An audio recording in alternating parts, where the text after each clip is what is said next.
नमस्कार. मी Suvarna zone kitchen मध्ये परत एकदा तुमचं अगदी मनापासून स्वागत. मला ही सगळ्यात पहिल्यांदा सगळ्या सबस्क्रायबरचे धन्यवाद, सगळ्या व्ह्यूअर्सचे मनापासून आभार. मी आज तुम्हाला खूप सुंदर अशी रेसिपी दाखवणार आहे. अगदी तुम्ही पहिल्यांदाच करत असाल तरी सुद्धा तुमचे मोदक अजिबात फसणार नाही. तुमचे मोदक छानच तयार होतील असे मी सगळ्यांना आवडणारे उकडीचे मोदक दाखवणार आहे. तर त्यासाठी लागणार आहे आपल्याला 1 वाटी तांदळाचं पीठ. तर हे उकडीच्या मोदकाचं पीठ काय होतं ना, बऱ्याच बायका काय करतात ना, उकडीचे मोदक जे करताना पीठ काय करतात, साधारणतः जे साधारण पीठ असतं ना तांदळाचं तेच वापरतात. साधारण पीठ जे असतं ना ते नसतं वापरायचं. उकडीच्या मोदकाचं पीठ करताना काय करायचं असतं, एक वेगळ्या प्रकारचा तांदूळ, म्हणजे काय होतं ना, बरेच बायका काय करतात, रेशनचा तांदूळ घेतला, दळून आणलं, एक दिवस धुतला वगैरे झालं, तसं नाहीये. त्याची एक 2 प्रकारचा तांदूळ त्यात अजून टाकावा लागतो आपल्याला. आणि तांदूळ निवडताना काय करायचं, शक्यतो नवीन तांदूळ घ्यायचा आहे, खूप जुना तांदूळ घ्यायचा नाही. खूप जुना तांदूळ जेव्हा घेतो ना आपण तेव्हा तो कोरडा पडण्याची शक्यता असते, त्याचं पीठ लवकर कोरडं पडतं म्हणून. आणि खूप जुनाईने असं आपल्याला तांदळाची निवड करायची आहे. तुम्ही कुठलाही जाड तांदूळ घेतला तरी चालेल, फक्त नवीन घ्यायचा आहे. त्यानंतर त्यात टाकायचं आहे आपल्याला, समजा तुम्ही 1 किलो तांदूळाचं पीठ करून आणणार असाल ना, तर त्यात टाकायचंय आपल्याला 200 ग्रॅम आंबेमोहर तांदळाचं. आंबेमोहर जो तांदूळ येतो ना तो टाकायचा आहे. त्याने काय होतं, खूप छान असा वास येतो मोदकाला, त्यामुळे मोदक खूप सुंदर लागतात. आणि अजून 200 ग्रॅम टाकायचं आहे त्यात इंद्रायणी तांदूळ. इंद्रायणी तांदूळ पण 1 किलो प्रमाण असेल ना तर 600 ग्रॅम आपल्याला घ्यायचंय जाड तांदूळ, 200 ग्रॅम घ्यायचा आहे आंबेमोहर तांदूळ आणि 200 ग्रॅम घ्यायचा आहे इंद्रायणी तांदूळ. असं आपल्याला छान असं 1 किलोचं प्रमाण घ्यायचंय. सगळ्यात पहिल्यांदा मग काय करायचंय, तांदूळ स्वच्छ धुवून घ्यायचा आहे. त्यानंतर एक 5 मिनिटासाठी फक्त तो तांदूळ पाण्यात ठेवायचा आहे, म्हणजे तो तांदूळ काय होतो, छान फुगतो आणि मऊ पण होतो. मग 5 मिनिटांनी तो चाळणीवर नितरत टाकायचा आहे आणि नंतरून एका स्वच्छ कापडावरती 2 दिवस छान पंख्याखाली सुकवून किंवा घरात तुमच्या हवेशीर खिडकीपाशी ठेवून तो छान सुकवून घ्यायचा आहे आणि तिसऱ्या दिवशी दळून आणायचं आहे. असं जर या पद्धतीने तुम्ही पीठ केलं ना, खूप सुंदर तुमचं पीठ तयार होतं आणि खूप सुंदर तुमचे मोदकही तयार होते. आणि याच पिठाची तुम्ही भाकरी, धिरडे, डोसाही खूप सुंदर तयार होतो. या प्रकारे तुम्ही करून बघा पीठ, खूप छान पीठ. आपल्याला ते पीठ साधारणतः लाटी, तांदळाची जी लाटी खाण्यासाठी करतो ना आपण, ती पण खूप छान प्रकारे अशा पिठाची तयार होते. 1 वाटी घेतलेले तांदळाचं पीठ, त्यानंतर पाऊण वाटी घेतलेलं आहे पाणी आणि पाव वाटी घेतलेलं आहे दूध. दूध घ्यायचं आहे कारण दुधाने काय होतं, कलर छान येतो आणि मऊसूदपणा पण येतो. पण खूप दूध नाही टाकायचंय. 1 वाटी जर तांदळाचं पीठ घेतलेलं आहे तर त्याला 1 वाटीच आपल्याला पाणी लागतं. त्यामुळे आपण थोडंसं पाऊण वाटी पाणी कमी करायचंय आणि दूध त्यात वाढवायचंय. त्यानंतर आपण घेतलेलं आहे त्यासाठी सारणासाठी लागणार आहे आपल्याला 2 वाटी खोबऱ्याचा चव. हा खोबरं मी 2 वाटी लागणार आहे खोबऱ्याचा चव. खोबरं मी खाऊन छान चव तयार करून घेतलेलं आहे. 2 वाटी खोबऱ्याच्या चवासाठी 1 वाटी घ्यायचंय गूळ, त्यानंतर 1 चमचा खसखस, थोडंसं आपल्याला लागणार आहे चांगलं तूप आणि सारणाला खूप सुंदर अशी चव, वास यावा म्हणून अर्धी ते 1 चमचा जायफळ आणि वेलचीची पूड आणि थोडंसं मीठ घ्यायचंय. थोडंसं लगेच दूधही टाकून घ्यायचंय.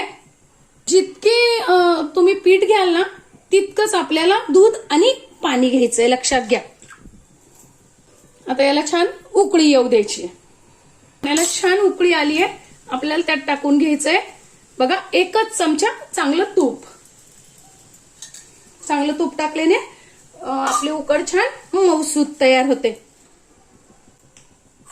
आणि टाकून घ्यायचंय आपल्याला पीठ. गॅस लगेच बंद करून टाकायचा आहे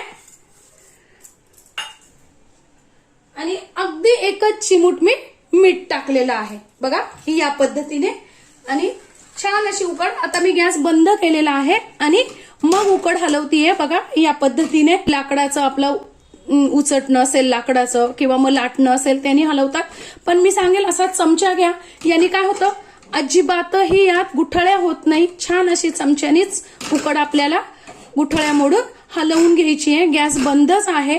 पाणी उकळल्यानंतर पीठ टाकायच्या आधी आपण गॅस बंद करून टाकायचं आहे बघा या पद्धती. चमच्याचे असं जो उलट्या बाजूने असतं ना त्यांनी छान उकड अशी तिथेच अशी छान मळून मळून घ्यायची आहे बघा या पद्धतीने.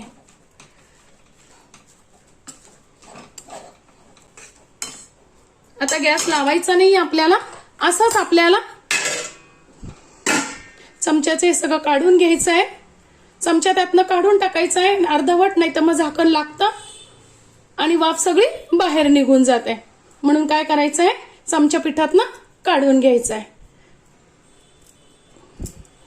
आणि 10 मिनिटासाठी आपल्याला कढई अशी झाकून गॅसवरनं उतरवून मग झाकून ठेवायची 10 मिनिटासाठी. सारण तयार करून घ्यायचंय म्हणजे आपलं सारण होईपर्यंत उकड पण छान आपली मुरेल. आपल्याला 2 चमचे तूप टाकून घ्यायचंय. कढईत 2 चमचे तूप टाकल्यानंतर आपल्याला टाकून घ्यायची आहे 1 चमचा खसखस. खसखस अगदी 1च मिनिट आपल्याला परतायची आहे.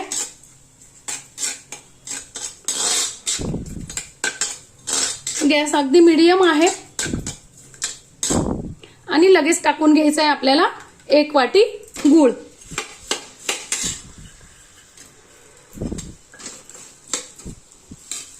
आणि गुळाचा आपल्याला पाक नाही करायचा आहे, फक्त गूळ आपल्याला वितळून घ्यायचा आहे बघा. छान चिरून घेतलेला आहे. तुम्ही किसूनही घेऊ शकता किंवा मग गुळाची पावडर पण वापरू शकता. फक्त चिक्कीचा गुळ वापरायचा नाहीये. चिक्कीच्या गुळाने तुमचं सारण खूप चिकट होईल, अजिबात मोकळं होणार नाही. आता बघा गूळ वितळून घेतलेला आहे आपण छान. आता काय करायचं आहे, आपण जो खोबऱ्याचा चव करून ठेवलेला आहे ना, खाऊन ठेवलेलं खोबरं ते टाकून घ्यायचं आहे. इथे बरेच जण काय करतात ना, खोबरं भाजून घेतात. तर खोबरं भाजल्यामुळे काय होतं, ओलं खोबरं आपण घेतो ना त्याची एक स्वतःची अशी चव असते त्याला.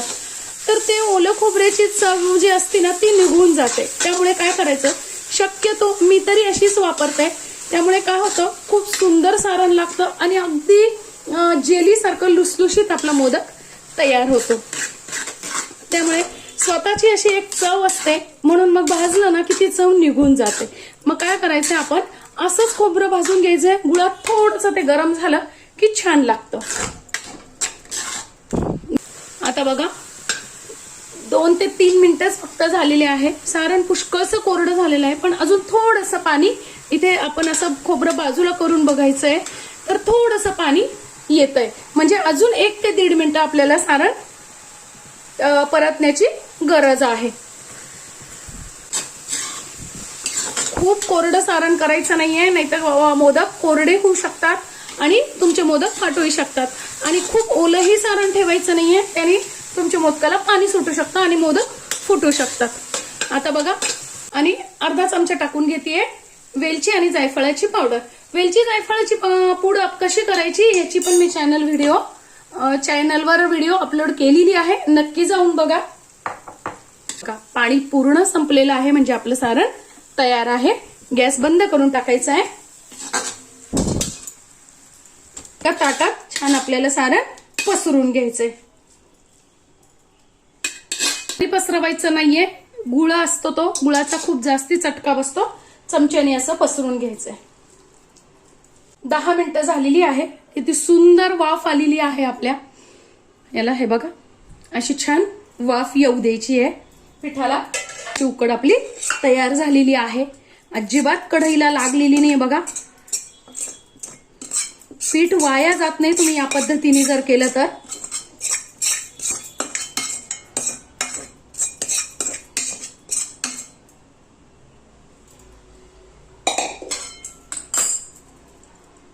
आता आपण हाताने सहज मळू शकतो. अशी आपली इथपर्यंत गार पण झालेली आहे. फक्त काय करायचंय, पाणी नाही टाकायचंय. मी थोडंसं पाणी इथे वाटीत कोंबट करून घेतलेलं आहे पाणी. काय करायचंय, फक्त पाण्याचा हात घ्यायचा आहे आणि अशी थोडी थोडी करून छान आपल्याला ती मळून घ्यायची आहे. ही जी मळण आहे ना, ह्यालाच खूप महत्व आहे. ही जवळजवळ आपल्याला 5 मिनिटं छान उकड मळून घ्यायची. बघा या पद्धतीने. जितके आता पीठ असं दिसतंय ना, तर जिथपर्यंत लवचिकपणा येत नाही ना त्याला 5-1 मिनिटं छान आपल्याला हे पीठ छान मळून घ्यायचंय. कोंबट पाणी घ्यायचंय, पाण्यात फक्त हात बुडवायचा आहे, पाणी टाकायचं नाहीये मैत्रिणींनो. बघा मिनिट छान असं मळून घेतल्यानंतर काय करायचंय, फक्त हाताला थोडंसं तूप लावून घ्यायचंय. बघा थोडंसं लावतीये फक्त हाताला, असं तूप लावलं की छान पिठाचा एक गोळा तयार करून घ्यायचा आहे. किती छान अगदी सॉफ्ट असा गोळा तयार झालेला आहे. असाच गोळा जोपर्यंत तयार होत नाही तोपर्यंत मळायचा आहे. अशी त्याला एक प्रकारची बघा आता हाताला अजिबात चिटकत नाहीये. आता या हाताला मी तूपही लावलेलं नव्हतं तरी सुद्धा अजिबात चिटकत नाहीये. अशी त्याची एक लवचिकता त्याला आली पाहिजे. तोपर्यंत आपल्याला असं पीठ छान मळून घ्यायचंय. बघा आता काय करायचंय, आपल्याला थोडंसं लावण्यासाठी असं पीठ घ्यायचं आहे. आपलं हे सारण पण छान गार झालेलं आहे आणि छान अशा बघा किती सॉफ्ट पीठ झालेलं आहे. लिंबासारखे आपल्याला एक लिंबासारखी एवढी आपल्याला अशा लाट्या तयार करून घ्यायच्या आहे. बघा या पद्धतीने. खूप जणांना काय होतं ना, हातावरती अशी पारी तयार करता येत नाही, तर मी आज त्यांच्यासाठी स्पेशल लाटून मोदक कसा तयार करायचा ते दाखवणार आहे. बघा थोडंसं तांदळाचं पीठ मी लावून घेतलेलं आहे लाटीला. छान अशी पारी त्यात असं छान सारण भरून घ्यायचं आहे. आणि आपण जशा साडीला मिऱ्या घालतो ना तशा छान अशा मिऱ्या करत जायच्या आहेत. बघा या पद्धतीने.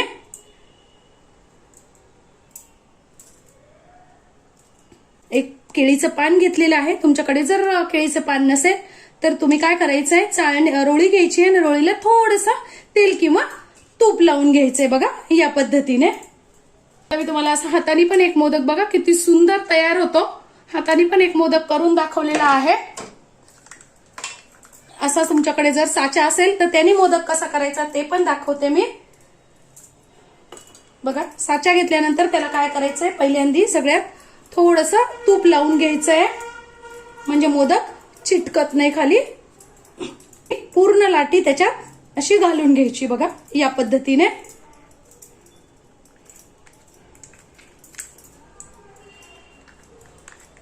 आणि सगळ्या बाजूनी सारखी अशी पातळ करायची आहे.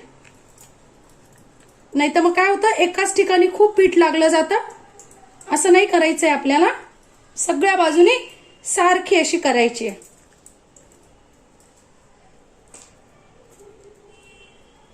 आणि आतमध्ये सारण टाकून घ्यायचंय. बघा या पद्धतीने.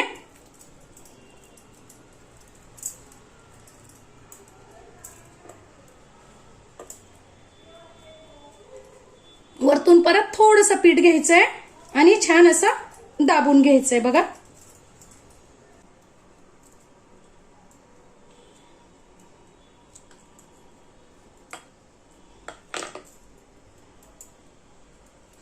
बघा किती छान असा आपला मोदक तयार झालेला आहे.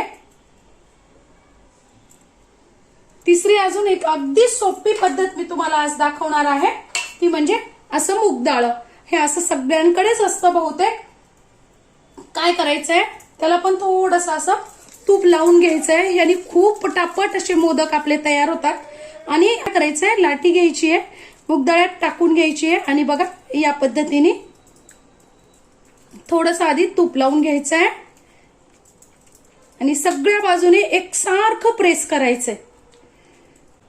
बघा मूगडाळ्यात अशी छान घालून घेतल्यानंतर काय करायचंय, अलगद पारी आपल्याला काढून घ्यायची. अशी मस्त अशी पारी तयार होते. त्यात आपल्याला सारण टाकून घ्यायचंय आणि हळूच अशा हाताने बंद करायची आहे.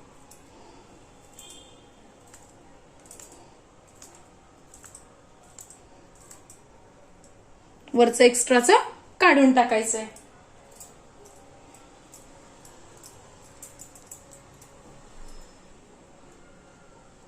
बघा किती सुंदर मोदक तयार होतो. किती छान असे. तेवढ्या याच्यात बरोबर आपले 11 मोदक तयार झाले. आता मी काय केलं इथे, तुमच्याकडे असेल तर करा, नसेल तर काही हरकत नाही. मी दुधात आहे ना थोडेसे केशरच्या काड्या अशा छान भिजत टाकलेले होते.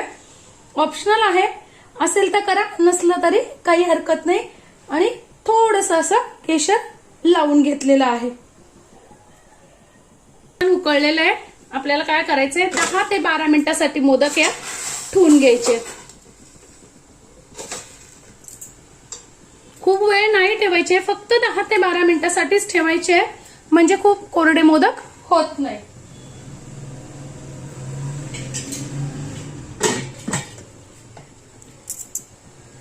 गॅस मी फुलच ठेवलेला आहे. बघा 10 मिनिटं झालेली आहे. वा, किती फुगलेत मोदक, मस्त असे लुसलुशीत मोदक आपले तयार आहे. बघा किती सुंदर. या पद्धतीने या प्रमाणात नक्की करून बघा, खूप सुंदर मोदक तयार होतात. अगदी मऊ लुसलुशीत असे मोदक आपले तयार होतात. मी एक फोडून पण दाखवते. बघा किती मऊ लुसलुशीत आपले मोदक तयार झालेले आहेत. हे प्रमाण अगदी योग्य आहे. या प्रमाणात तुम्ही मोदक करा. तुम्ही पहिल्यांदाच जरी करत असाल तरी तुमचे मोदक अजिबात बिघडणार नाहीत.